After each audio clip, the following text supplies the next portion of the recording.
네, 다이아몬드 마스터 정미정입니다. 저기 본사에서 첫 석세스 아카데미를 여셨는데 그 소감이 어떠신지 참 궁금합니다. 오래전부터 꿈꿔왔던 부분들이 이제 실현이 된 거죠. 감회가 새롭긴 한데요. 오래전부터 봐왔기 때문에 머릿속에서 아마 다른 분들보다는 덜 새로울 것 같은 느낌이 들기는 해요. 좀 더 크게 할 걸 했던 생각은 안 드십니까? 사실은 땅만 있다고 하면은 한 뭐 몇십만 평 이렇게 사서 한 단지 안에 다 들어가면은 좋죠. 그런 땅이 없어요. 저는 이제 이런 한 뭐 50만 평이든 100만 평이든 그런 땅이 있다고 하면은 거기에 우리 본사도 짓고 또 공장도 짓고 뭐 강당도 짓고 여러 가지 시설들을 이렇게 이 컴플렉스로 지어놓고 거기에 또 학교도 짓고, 그런데 여기 뭐 본사의 터미 파크 따로 바로 한 2km 떨어진 데 호텔 따로 정 안에다가 또 공장 따로, 그런데 이제 다른 또 어떤 시설들을 하려고 그러면은 또 학교는 또 천안에 있죠. 그 학교는 좁아가지고 또 다른 데 지금 땅 보러 다녀야 되죠. 이게 지금 좀 넓고 쓸만한 땅이 분명히 있는데도 제대로 안 되고 있는 부분들 좀 안타까워요. 사실은 이제 숙박시설을 같이 지어가지고 해외에서 오면은 게스트룸처럼 좀 쓰려고 하고 그랬는데 그런 것도 이제 땅 때문에 제대로 하지를 못하고, 물론 이 옆에 이제 한 10,000평 정도 사서 그걸 해볼까 했는데 더 옆으로 쭉 살려고 그랬더니 가봤더니 땅이 없어요. 그래서 옆에 이제 10,000평만 샀는데 거기는 이제 주차장 또 뭐 이렇게 체육관 정도 더 중축하는 거면은 또 다 끝나버릴 것 같아요. 그래서 좋습니다. 하여튼 속 터집니다. 제가 더 속 터집니다. 그래도 대통령은 안 하실 거죠? 아, 예. 애텀 야샤입니다. 제가 대통령하면 나라가 큰일 나죠. 사실 준비된 사람들이 해야 되는데 저는 그런 부분들이 다 교육 제도상의 문제가 있어서 그렇다는 생각을 하거든요. 교육제도라고 하는 것이 지금 어떤 거냐면 산업사회를 거치면서 세분화시켜놨어요. 다 쪼개놨죠. 그래서 지금 학생들이 무슨 공부를 하고 있냐면은 내가 어떤 분야에 특별한 전문가가 되고 경쟁에서 이겨서 1등을 해서 내 기술 그거를 팔아서 먹고 살겠다, 요렇게들 생각을 하고 공부들을 하고 있어요. 그러다 보니까 자기가 가지고 있는 재능이 여러 가지가 있음에도 불구하고 여러 가지를 다 했다가는 한 가지를 또 제대로 못하니까 다른 것 다 때려치우고 한 가지만 열심히 하겠다고 그래서 하나를 파는 스타일로. 그런데 어떤 스트레스를 받냐면은 그렇게 파는 사람이 많다 보니까 와, 내가 거기서 정말 탑을 해가지고 내가 선택을 받을 수 있을까. 그래서 제가 우리 드림미스쿨 학생들에게는 자기 재능을 팔 생각을 하지 말으라고 했어요. 왜냐하면 재능을 파는 것은 팔려는 사람들이 워낙 많아가지고, 그러니까 공급자가 많은 거예요. 사는 사람이 제값 주고 사겠어요? 그냥 싸게 살려고 하겠어요? 다 싸게 사는 거예요. 그럼 그 사람들은 싸게 사가지고 뭐를 하냐면 여러 재능들을 조합해가지고 시스템을 만들어서 어떤 가치를 창출해내는 거예요. 그래서 도리어 저는 우리 학생들에게 어느 한 가지를 파지 말고 여러 달란트가 있을 거니까 관심 있는 분야는 다 달란트가 있는 거예요. 그러면 그 분야를 종합적으로 한 가지도 버리지 말고 다 관심을 가지고 해라. 대통령은 어느 한 분야의 전문가가 필요한 것이 아니고 종합적인 사람이 필요하죠. 어떤 조직의 지도자는 항상 종합적인 사람인 거예요. 저는 이제 애터미 회장 해먹고 있는 게 인생을 전략적으로 잘 사는 거예요. 어떤 한 분야를 가지고 따지면은요, 저는 어디다가 팔아먹을 재능이 하나도 없어요. 아무리 찾아봐도. 왜냐하면은 일단은 전산 분야 우리 전산실장보다 못해요. 디자인 분야 우리 디자인실장보다 못해요. 회계 분야 우리 회계사보다 못해요. 마케팅 분야 조금 잘하는가?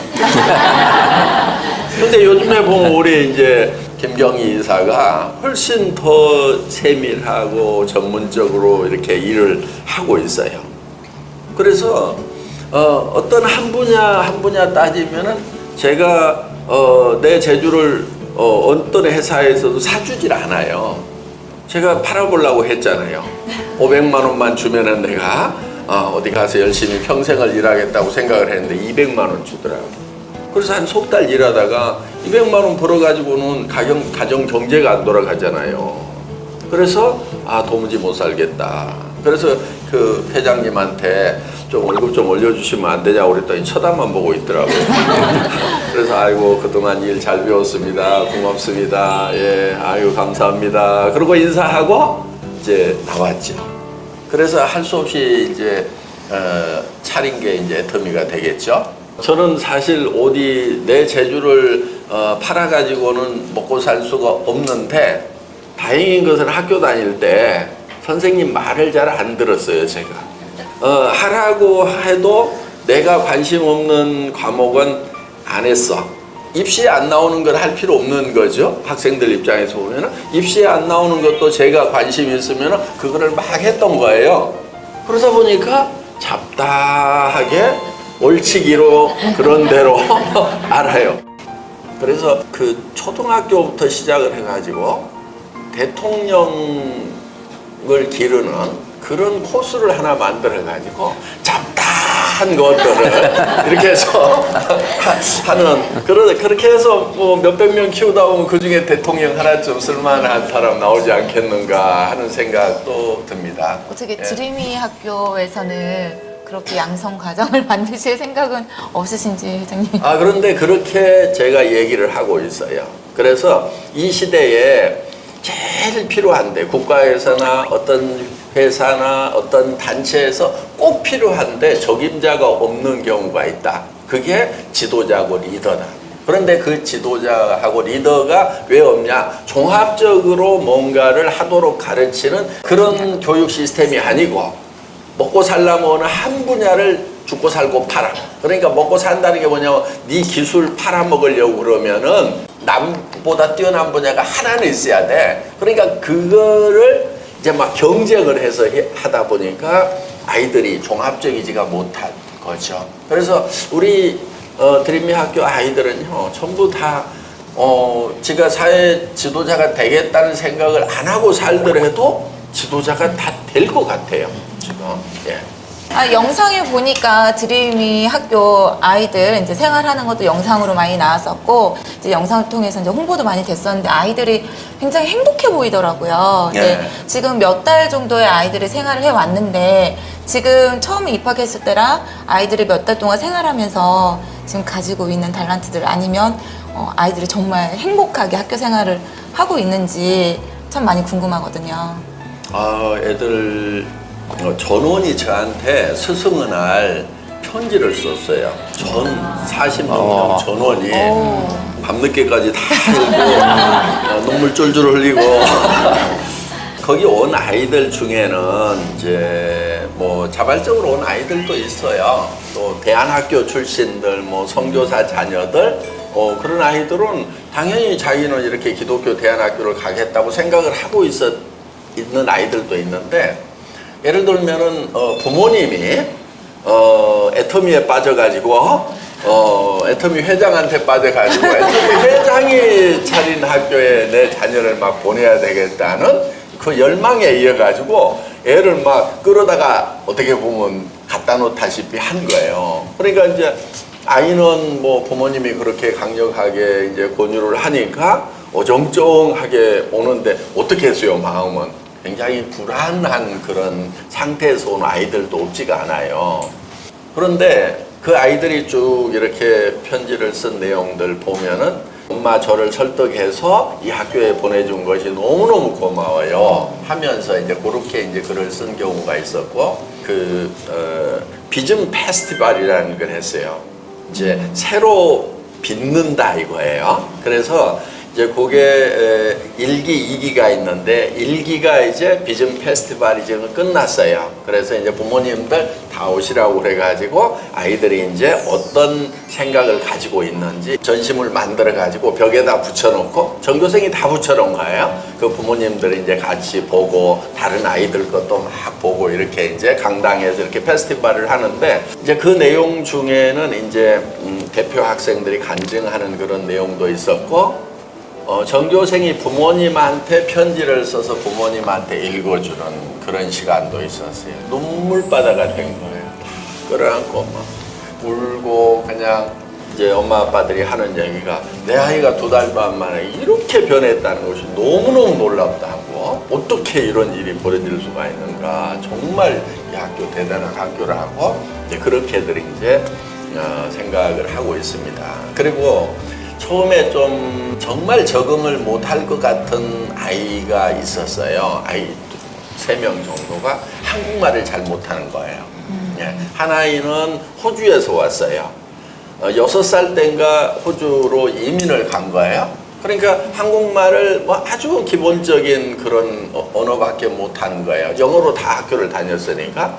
그러니까 이제 한국에 와서 과연 이 아이가 적응을 할 것인가? 그런데 지금 대장질하고 있어요. 네. 한국말 얼마나 지금 잘하는지 막 계속 이렇게 얘기를 하고 그러니까. 근데 그 아이가 자기 정말 이 학교 오기를 정말 잘했대요. 그래, 야 한국에서 호주로 유학 가는데 너 호주 그 자연환경도 좋고 선진 교육 시스템이 있는데 여기 오니까 뭐가 그렇게 좋은데 하고 물어봤더니 제가 깜짝 놀란 얘기를 들었어요. 사실은 친구들하고 파티를 한대요. 술, 마약, 담배가 있다고. 그건 제가 믿기지가 않잖아요. 중학생이 마약을 한다고? 그러더니 계속 그렇다는 거예요.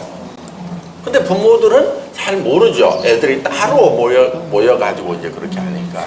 그러니까 이제 선진국이라는 데가 잘못하면은 그런 대로 이렇게 휩쓸리게 되는. 그런데 부모님이 크리스찬이고 그러니까 어렸을 때 이제 성경 교육을 받으니까 굉장히 양심의 가책을 느끼면서 갈등 속에서 이렇게 살아왔던 아이인데 여기서 이제 전적으로 이제 성경 교육만 하니까 이 아이가 완전히 바뀌어버린 거예요. 그래가지고 정말 엄마 끌어안고 울고 막 이렇게 하면서 자기 여기 오기를 너무너무 잘했다고 하는 그런 얘기. 또 중국에서 온 아이가 있었어요. 근데 중국에서 태어나서 엄마가 일본에 가서 일을 하니까 일본말 배우느라 하고 굉장히 고생을 했겠죠. 이제는 일본말 좀 할 때 좀 되니까 다시 한국으로 또 데려와가지고 한국말을 또 배워야 되고 우리 학교는 또 영어는 필수로 이제 다 마스터를 해야 되니까 한국말, 영어를 또 이제 같이 해야 되니까 굉장히 이렇게 스트레스를 받고 이렇게 했는데 그래도 그 아이가 이제 말문이 트이고 친구들하고 이제 일상적인 대화를 할 수 있는 수준이 되고 이제 저한테 편지를 썼는데 글을 길게 못 쓰고 진짜 개발세발 쓰긴 했더라고요. 그렇지만은 어떻든 이제 그 아이도 제가 물어봤죠. 여기 온 거 괜찮아? 잘했다고 생각해? 힘들지 않아? 사실은 1년 동안을 어학 코스를 돌려가지고 그냥 한국말을 따로 가르친 다음에 내년에 오는 아이들하고 같이 공부를 시킬 생각을 가지고 데리고 오라고 했던 거예요. 그런데 지금 그냥 어울려서 그냥 살아가요. 그리고 우리는 막 교과서를 파거나 뭐 이런 공부가 아니고 자기가 하고 싶은 일을 프로젝트를 정해가지고 하기 때문에 자기가 인터넷에서 중국말이나 일본말로 자료 찾아가지고 공부를 하면 되는 거예요. 그러니까 뭐 그런 대로 자기 하고 싶은 일들은 또 다 하고 친구들한테는 한국말 배우고 영어는 영어대로 또 공부를 해나가고 이래서 이제 중국에서 온 정말 걱정했던 그런 아이들도 그냥 그 멜팅 포트 용광로에서 다 이렇게 녹아나는 그런 모습들을 보면서 야, 전 세계에서 어떤 아이들 데려다가 놓더라도 이 안에다만 놓으면 되겠구나 하는 이제 그런 생각이 들었고요. 사실 그 기독교 대안학교를 했던 교장 선생님 그런 선생님들이 이렇게 모여 있는데 비전 페스티벌을 하고 나서 제가 물어봤어요. 다른 기독교 대안학교하고는 어떤 차이가 있습니다 그랬더니 정말 차이가 크다는 거예요. 여기서는 왜냐하면은 기독교 대안학교라고 하지만은 대부분 다 그래도 입시를 생각을 해요. 근데 우리는 입시 잊어버리자고 그랬거든. 그러니까 한 학기를 성경만 가지고 왜 사느냐 하는 문제를 가지고 씨름을 하는 거예요. 자기 영혼의 문제를 가지고 씨름을 할 수가 있는 거예요. 그리고요, 대개 기독교 대안학교도 기숙사 생활을 하고 하면은 아이들이 좀 싸우기도 하고 투시럭투시럭 분란도 일어나고 말다툼도 하고 이러는데 우리는 그런 게 전혀 없어요. 왜냐하면 처음에 딱 들어왔을 때 5불을 제가 딱 얘기를 했거든요. 이 5가지 문제가 발생을 하면은 학교 문 닫아버린다. 아주 강력하게. 학부모님들하고 학생들 다 모였을 때 처음에 오자마자 거짓말, 도둑질, 그 다음에 폭력, 성적 타락, 그 다음에 술, 담배. 술, 담배. 만약에 이게 생기면은 이사장부터 일주일간 금식에 들어간다. 그럼 이제 교장, 선생님들 밥 못 먹는 거죠. 그래서 일주일 안에 아이들이 완전히 회개하고 반성하고 다시는 이런 일이 없을 거라고 전교생이 울고불고 난리를 치면은 좋아, 짐 싸, 100km 행군 이렇게 딱 선언을 했어요. 그런 정확한 어떤 그 선을 그어 놓으니까요, 그게 이제 분위기가 되는 거예요. 그러면서 이제 밤마다 이제 그 회개하고 이제 영성 일기를 다 써요. 하루에 잘못했던 거 회개 기도하고 또 이런 거 쓰고, 그런 거를 이렇게 하다 보니까 자기가 이제 양심이 살아나는 거예요. 그리고 옆에 친구들이 다 그렇게 하니까 자기도 그렇게 할 수밖에 없구나 하는 이제. 그러니까 처음에는요, 거기 이제 한 학년씩 꿇어서 온 애들도 있어요. 고2 올라가야 되는데 이 학교 욕심 나가지고 다니다가 그냥 온 아이들도 있어요. 2살 차이 나는 아이들도 있어요. 그러니까 막 형, 동생, 오빠, 누나 막 이렇게 부르면서 그냥 지내요. 자기네들끼리. 야, 그런 거 하지 마. 막, 왜냐하면 막 이렇게 계열화되고 막 할까 봐서 그런 거 하지 마 그랬는데, 진짜 그냥 형처럼 누나처럼 이렇게 친하게 지내니까 그런 거 굳이 막을 필요가 없겠구나. 왜냐하면 막 형이라고 빵 셔틀 시키고 막 이럴 수 있잖아요. 그래서 그런 문제가 생길까 봐서 이제 단위네는 이렇게 똑같다고 그랬는데, 진짜 뭐 언니 대우하고 진짜 형 대우하고 또 동생처럼 또 아껴주고 막 이런 사랑의 분위기가 되니까, 얘네들 그냥 형 누나 동생 해도 되겠구나 해서 지금 그런 언어들을 이제 그냥 자연스럽게 쓰도록 하고 있는데, 정말 이렇게 챙겨주고 서로가 이렇게 사랑하고 이렇게 어떤 갈등이 생기면은 서로 고백하고 그런 게 이제 일상화되는 거예요. 그리고 인도 학교에 지금 막 이제 담 쌓고 막 이제 수리 작업 들어갔거든요. 그리고 한 선생님이 이제 인도로 가가지고, 원래는 인도 선생님들 불러와가지고 이제 여기서 훈련을 시켜서 다시 보내려고 하는데 비자가 안 나와요. 그래가지고 할 수 없이 이제 여기 선생님 한 분, 영어 잘하는 선생님이 이제 인도로 갔어요. 그래서 인도 선생님들을 이제 가르치는데 그 녀석이 따라가겠다는 거예요, 여자아이들이. 그래가지고 저도 깜짝 놀랐죠. 야, 거기 가면은 잠잘 데도 없어. 그랬더니 저기 땅바닥에서 자도 돼요. 여자아이들이 그러는 거예요. 야, 니네 학교도 안 지어져서 가면 벽돌 살고 페인트 칠하고 그런 거 해야 될 때, 그런 거 너무너무 재밌어요. 저희 학교요. 야, 공부해. 그랬더니 저희 영어도 지금 잘하고요. 그러니까 그런 게 진짜 공부잖아요. 현장에 막 저를 설득하느라고 매달리는 거예요. 그리고 이제 막 애들 이제 그 초등학교니까 자기들이 애들 막 가르쳐주고 놀아줄 수 있다고 막 매달리는 거예요. 야, 근데 애들이 없어. 야지. 그랬더니 힘이 쭉 빠져가지고, 그렇구나, 애들 없구나. 그래서 자기들은 그 어려운 사람들을 돕는 그런 일에 앞장서겠다고 막 이렇게 하는 아이들이 이제 벌써 나왔어요. 그리고 사경에 이렇게 진행하고 하는 드림미 재단에 자기가 1호로, 우리 학생 중에서는 1호로 들어가겠다고 막 신청한 아이가 있어요. 그래서 야, 이 양 들어오려면 애터미 회사로 들어와. 드림미 재단 거의 쫄쫄 굶어가면서 해야 돼. 뭐 월급도 정해진 것도 없고 거의 안 죽을 만큼 그냥 그렇게 먹고 사는 거야. 그랬더니 딱 하는 얘기가 죽더라도 하겠어요. 이러는 거예요, 여자아이가.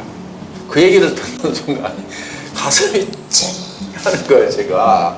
그래서 야, 정말 이 한 아이만 건지더라도 내가 여기 투자한 가치는 다 보상을 받았다. 이 한 아이만 가지고도 나는 보상을 다 받았다. 이 아이가 이제 평생을 살아가면서 자기 삶을 드릴 거를 생각하니까 이제 그런 생각이 드는 거예요. 그래서 지금 이제 한 120억 정도 투자가 돼 있고 기숙사, 뭐 수영장, 체육관, 운동장, 또 잔디구장 깔고 뭐 우레탄 트랙 깔고 하면은 이제 한 100억 정도 올해 더 투자가 될 거지만은 그렇더라도 정말 학교 하기를 잘했다 하는 그런 생각을 이제 하고 있습니다. 기대가 됩니다. 기대가 됩니다. 네, 궁금한 게 하나 생겼는데 내심 또 부모님들 입장에서는 또 박한길 회장님이 수업까지 진행해 주신다고 하니까 회장님의 좀 경영 노하우를 배워서 애터미 사업을 시키고자 하는 부모님들은 안 계실까요? 네, 그 아이들 중에 지금 이렇게 얘기를 하다 보니까 이제 46명을 이렇게 모아놓고 얘기하면은 아이들이 방향이 다 달라요. 그래서 어떤 아이는 돈 버는 일을 하겠다, 어떤 아이는 그냥 선교를 나가겠다, 자기는 뭐 예술을 하겠다. 예술을 하겠다고 하는 아이에게 돈 버는 얘기하면요 별 관심이 없어요. 졸아요 그냥. 네. 그리고 아침 일찍 깨워가지고 운동장 막 돌리죠. 토요일 날 막 15km, 20km 행군시키죠. 그 다음에 막 애들이 막 성경 읽고 책 읽고 그 다음에 친구들하고 막 얘기하고 그런 것 때문에 밤 늦게 자요 보면은. 근데 또 아침에 일어나는 시간은 똑같으니까 막 틈만 있으면 그냥 정신없이 죽나요. 막 운동량이 많고 그래가지고 애들 굉장히 튼튼해졌어요. 네. 그래서 제가 수업을요 목요일날 원데이 세미나 끝나면 학교 가요. 그럼 이제 저녁 먹기 전에 1시간, 한두 시간 정도, 그 다음에 저녁 먹고 또 따로 모여 그래가지고 또 한 2시간 정도, 그 다음에 이제 금요일 날은 이제 오후에는 또 제가 가요. 토요일은 이제 어차피 회사 쉬니까 가가지고 대개 이제 행군 한 15km 이렇게 행군을 해요. 왜냐면 지금 다음 주에 100km 행군이 있거든요. 4일 동안에. 그러니까 하루에 평균 25km를 4일 동안 걷는 거예요. 전교생이 다. 그래서 저 이제 휴전선 근처에 있죠. 거기 이제 그 트레킹 코스를 가다가 이제 뭐 텐트 쳐놓고 자기도 하고 또 뭐 무슨 캠프에 이런 데 있잖아요. 숙박시설이 있어요. 거기서 자고 4일 동안 아침 일찍 출발해서 첫날 걷고 그다음에 마지막 날 이제 5시인가 6시에 학부모들이 거리 다 오도록 해가지고 무슨 통일동산인가 뭔가 있어요. 거기 모이는 데가. 그래서 이제 100km 걷고 온 아이들을 학부모들이 거기서 다 이제 맞이해가지고 이제 집으로 다 데리고 갈 수 있도록 요런 이제 프로그램인데 이제 이렇게 그룹별로 따로 모아가지고 자 선교에 관심 있는 아이들, 돈벌이에 관심 있는 애들, 돈이라 무엇인가, 경제, 경영 이런 분야에 대해서 관심 있는 애들 있어. 그럼 이제 걔네들 오라고 그러고 음악하는 애들, 미술하는 애들, 이제 아트 쪽으로 관심 있는 애들이 있어요. 그러면 이제 그런 부분에 대해서 또 이제 어떻게 하는지 이제 얘기를 하면은 상당히 집중력 있게 이제 도움이 된대요. 타임 엔지니어링, 시간 공학에 대해서 쫙 얘기를 해주고 또 인생 시나리오 쓰는 거 그 전에 해야 될 게 있어요. 사실은 사명서 작성하는 거. 사명서 이번에 비전 페스티벌에서 작성들을 이렇게 했어요. 사명서에 따라서 내가 현재 어떤 것을 해야 되는지는 아이들이 작성을 했어요. 그러니까 부모에게는 자녀로서의 사명이 있겠죠. 그럼 부모님한테 어떻게 하겠다? 지금 학교에서는 학생이니까 학생으로서 어떻게 하겠다? 또 친구가 있으니까 교우로서는 어떻게 해야 되겠다? 뭐 이런 것들을 다 이렇게 썼어요. 그런데 다음에 이제 써야 될 게 뭐냐면은 내가 40세가 되고 50세가 되고 60세가 됐을 때는 어떤 사람이 되어 있고 뭐를 하고 있을 건지를 미리 시간을 초월해 가지고 가서 그거를 다 써서 다시 그거를 현재로 가져와서 그거를 이제 준비를 하는 거죠. 그래서 목표와 현실 사이에 갭을 채워 나가는 것을 10년, 20년, 30년을 하는 거예요. 그러니까 방향을 먼저 뚜렷하게 잡고 가기 때문에 천천히 가도 엄청난 아이들이 되는 거예요. 이제 그런 측면에서 이 드림미스쿨을 졸업한 아이들은 세상을 창조하신 하나님의 말씀이 등불과 빛이 되기 때문에 명확한 길을 갈 수가 있는 거예요. 정말 기대가 많이 됩니다. 네. 네.